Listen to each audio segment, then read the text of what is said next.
Hola Nora, encantada. Com et vas sentir la primera volta que et van dir que havies guanyat el Premi Sambori a la Comunitat Valenciana? Em vaig sentir molt emocionada quan m'ho varen dir i realment no m'ho esperava perquè jo pensava que potser anava a guanyar de la classe, però va ser una gran sorpresa per a mi, me va sentir molt contenta. En què te vas inspirar per a escriure la teva història? Hi ha algun personatge basat en la vida real?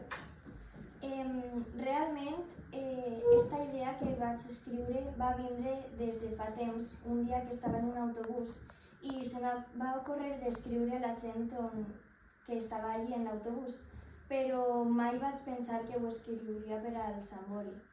I no hi ha ningú personatge basat en la vida real com a tal, però sí que pense en la meva família i a lo millor sí que me vaig basar un poc en ells, però inconscientment.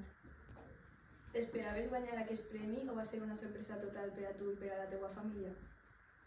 No m'esperava res, però com he dit abans, a lo millor sí que m'esperava guanyar de la classe perquè me va parèixer un bon conte i una bona idea, però realment va ser una gran sorpresa per a mi. Hem pogut percebre un gran talent en la teva escriptura. De major et voldries dedicar a alguna cosa relacionada amb aquest món?